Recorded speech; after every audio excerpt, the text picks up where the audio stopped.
Kok ya meneng wae to kowe iki? Kowe iki ku kadangku enom sing ayu dhewe. Sing tak tresnani.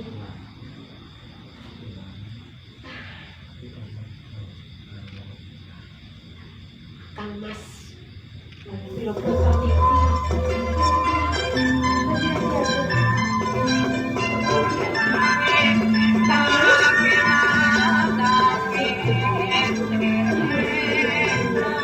Sita yo, kok banjur dikon guneng pepungkuran. Aku yo kepengin rebutan karo kadang nom Retno Interview iki kok. Semoga Awis maaf apa dulu. Sampun.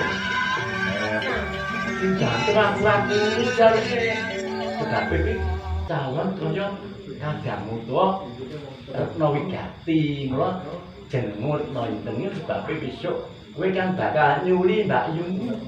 Sebab kadangmu tuwa Mbak Muyu Retno Wigati wis dadi garwaku. Dadi kowe iki yo klebu kadangku nom yo adikku. Iya to? Endi Kang Mas? Besok yang wis akhir dewasa Retno Interview mesti luwih endah katimbang kowe diajeng. Kang Mas menika. Aduh, wis ketok kok. Wis ketok. Panjenengan menika lho nek kalih piyayi setri sing moto mingis-mingis ngoten ratus ngoten menika lho. Monggo dhisik to. Aku ngalembur karo kadang dhewe. Lah yo kadangmu to. Lah nggih. Wah, aku nak ngalem wong liya kowe yo ora lilo. Lah nggih mboten lila to. Wong ingkang manun menika Nek kula kowe- garwane panjenengan. Nek kowe cetha Sulistya ing Warna, yen ora tak pilih yen kowe ora Sulistya ing Warna. Langkas menika lho ngoten menika. Mula aku rak yo wong aku iki ngalembur kadangmu enom kok yo ora apa-apa to. Endi Kang Mas? Diajarno enten. Saiki nek kowe bakal dolanan ning pepungkuran ndak rilani. Aku bakal rembugan karo kanggokmu Retno Wigati ya.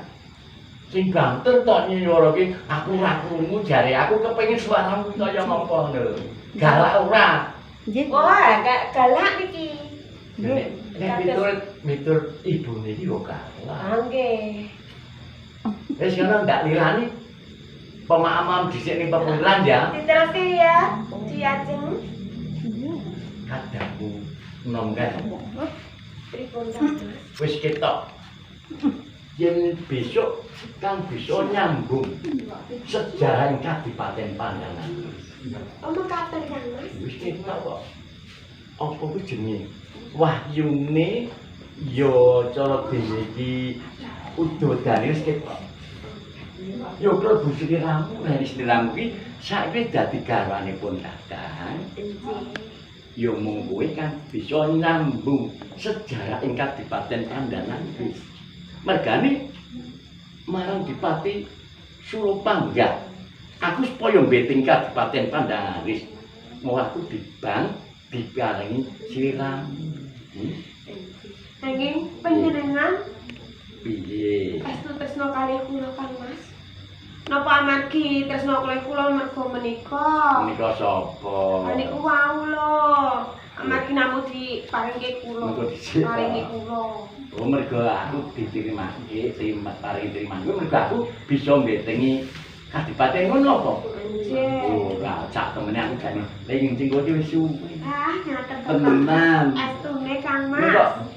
dilalah Kang Mas Dipati Pandangan iki kok marengke limau diparingi aku kak jenenge tiba beneran to kuwi Anjir, kula nggih beneran asal panjenengan Kang Mas.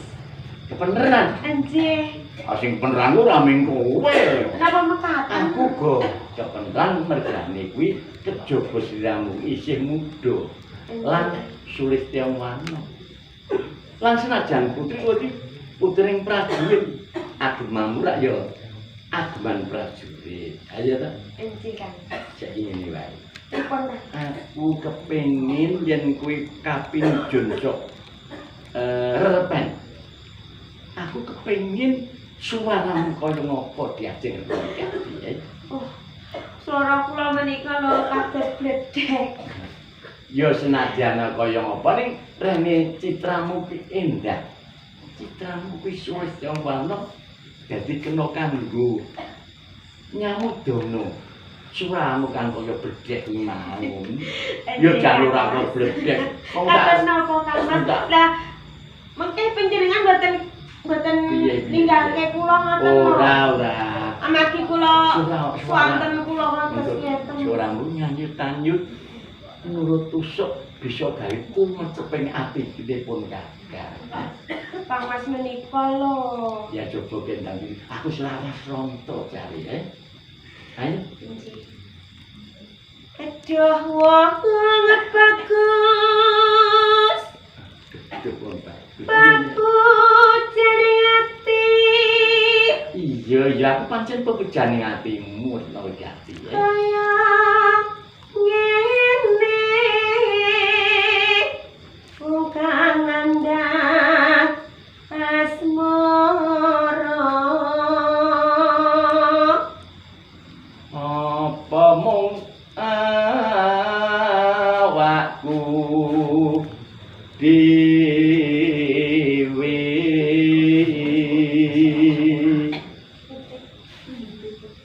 dutiwa jawata gung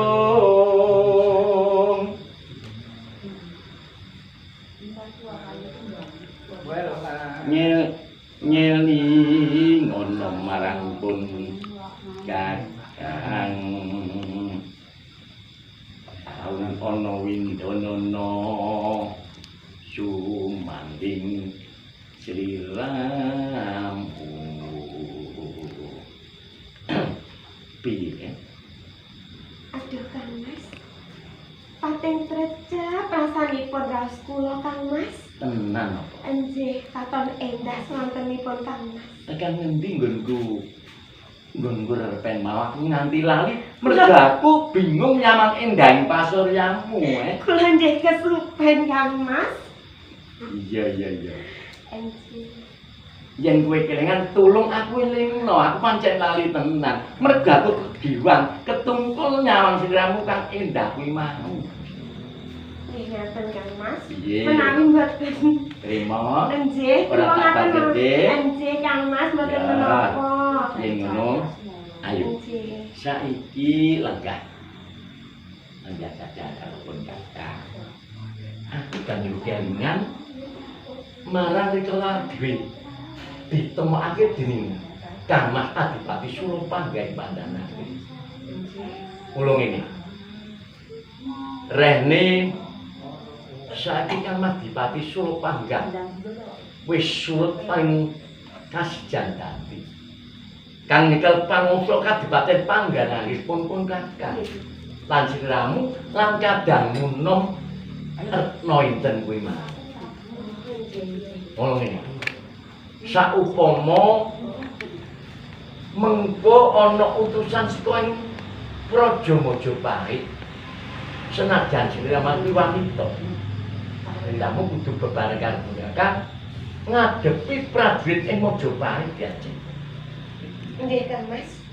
Kula ndereki mawon dumateng Kang Mas. Bebarengan karo pun kakak. Anjih sesarengan kalian Kang Mas. Mergane aku ngerti. Yen aku bisa Oh, kaya ngono kuwi to.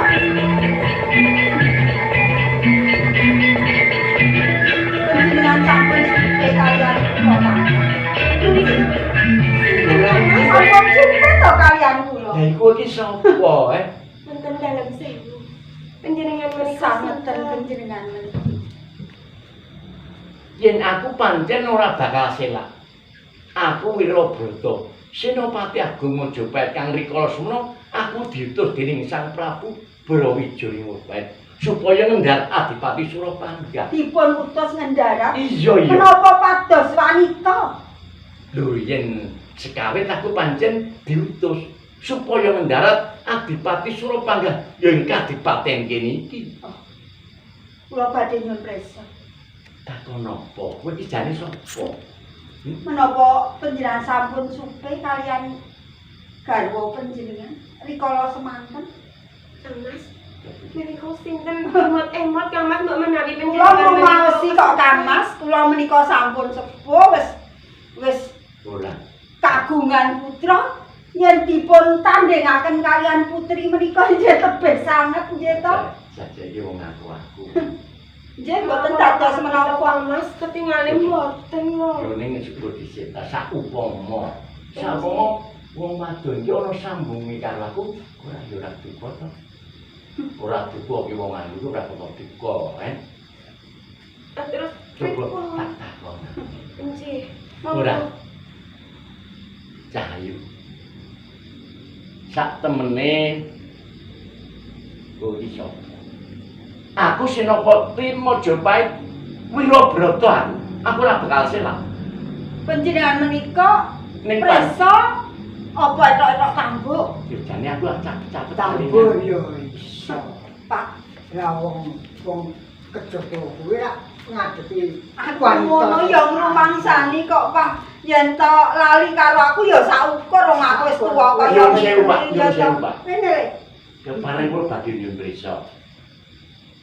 Kula akeni menawi kula rumiyin sampun kagungan sisian utawi garwa wara dilat naminipun. Kang Mas. Pilih-pilih. Panjenengan sampun kadah garwa. Yo kowe terus apa? Gandeng empun tamu terus sampeyan lali. Ora Pangling karek Waradila. yo nek aku capek-capek pancen suarane Mergo sampeyan wis ketutupan wanita kang Sulistya Warna. jane nek kelingan yo kelingan aku ning rene danane ming iki to kepiye meneh. Pak wis ora apa-apa wong wis lali karo. Kula aturi prisa. Wis ora apa-apa kok. Jos pundi, Pak? Sak sampun sinten menika? Menika Waradila. Ora tilah, oh diajeng. Dia jempol dia. Wis ketutupan jarik ya kaya ngono. Ora ngono. Ora ngono ya talipon. Sak temene asli mangu-mangu. Oh iya wis. Saiki ana rambut dulu. Sampun. Ana naradinala. Mboten Kang Mas. Mbok yo aja to. Aku iki garamu. Yen to panjenengan menika supe kalian kula tentunipun. Ora lali, aku ora lali. Wis wis. Aku Kang Mas. Engko dhisik to. Mekaten to Kang Mas. Pun monggo mriku pun. Monggo dhisik to. Ditutuke. Wis bali wae yo Pak yo. Aja bali. Kudu dirampungke perkara iki. Lah terus kula pripun Kang Monggo Mas? dhisik kowe iki meneng sithik ya. Ndane tak cuwil lambemu ora. Ah Kang Mas menika lho. Iya kowe ya ayu tetep ayu kowe kuwi wis. Pados ngaten menika. Engko dhisik to. Mbok janji nyene ana rembug dirembug. Aku pancen Pun mriku to mriku. Lah monggo iya bojo kok dadane. Kowe iki Bojo menika nek rumiyin rikala panjenengan menika tasih kemutan setya kalih kula kasunyatanipun. mergo aku nindakake kewajibaning ratu. Wajiban panjenengan sampun kagiwan. Wirabrata. Demiano sinten, Nuwun Pak? pangapunten. Iki Kula menika Tamayuda. Tamayuda. Tamayuda.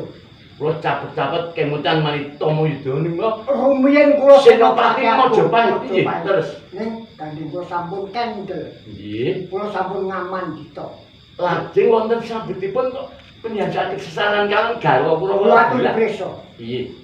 Sak jengkar panjenengan. Iya. Garwa panjenengan oyak-oyak dening Pangeran Sindhu. Pangeran Sindura. Ngantos dumugi wana.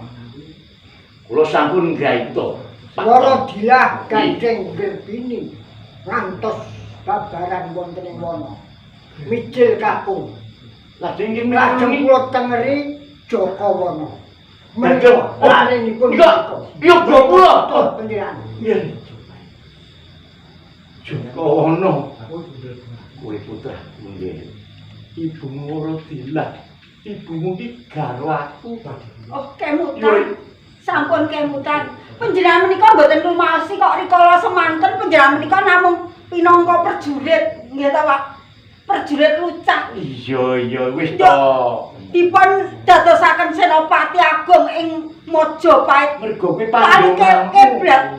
Panjenengan menika kagiwang dening wanita lali karo garwane. Waradila sabar ya. Mesakno putramu. Wong putramu lagi wae ketemu karo bapakne ya wong tuane. Mbok ya wis mesake putramu Jokowono. Kowe aja ming meneng kandha to kowe le. Kandha. Aja manut ibumu. Lenake. Ibumu lek pamen dalan. Galak napa? Iblis ngeten. Mengko Nggih, Pak. Ora. Iblis kono kok. Mengko dhisik to. Ora dilah. Mengko disamboyo aja ngono kuwi to wong aku ya bojomu. Saiki ngene wae ya. Kang Mas Wirabata, Retno Jati piye? sakmenika Piye? monggo kedah adil Kang Mas Iya, Wirabata bener. dumateng kula Ngene. kaliyan. Retno Jati. Rene aku ki ana ing Kadipaten Pandharit mergo aku jromprong. Mergo aku diiming-iming dening Kadang Mutua Surapangga supaya aku mbeting Kadipaten Pandharit. Rene aku kagiwang sliramu ning kowe kudu ngakoni sak temene aku ya duwe karo ya ora dilaki kowe kudu gelem ngakoni lan kudu gelem ngalah ya. Yen kowe gelem ngakoni minangka garwa kang angka 2. Tak dadi karaku Nuwun sewu. Kula mboten kula. Menapa panjenengan napa panjenengan sampun Desun Pak. anget bilih panjenengan menika jlomprong ing perkawis. Bareng aku nyumuwi putraku ya garaku aku krasa lan rumangsa Pak Tomo. Menawi sampun rumangsa rumaos lajeng panjenengan kersa mboten kersa badhe kula sowanaken wonten ngersa sampeyan dalem Sang Prabu Brawijaya. Pak Tomo. Angkah kula pancen kathah. Garwa kula dilah tetep badhe kula boyong kundur wonten Praja Modan kalebet anak kula Jokowono lan garwa kula Retno Wigati. Leres Kula badhe nyuwun perkawis dipun rampungaken. Gandeng panjenengan ugi sampun nggadahi katresnan wonten Iya. Pandhanan Kris. Nggih. Menika garwa panjenengan ugi dipun ajak sesarengan sowan wonten ngersa sampeyan. Leres jamin kula saged dumunungan Pandhanan menika saking lelah batinipun Retno Wigati Pak Tomo. Oh menika Retno Wigati. Retno Retno Wigati. Wigati. Sampeyan kudu purun nderekke Kowe tetep melu mukti yang Majapahit diajeng. Waradila Jokowono lan Rodri. Pak Tomo monggo sowan Praja Majapahit Pak Tomo. monggo kula dherek. Lho nggih, ayo diajeng. Nggih.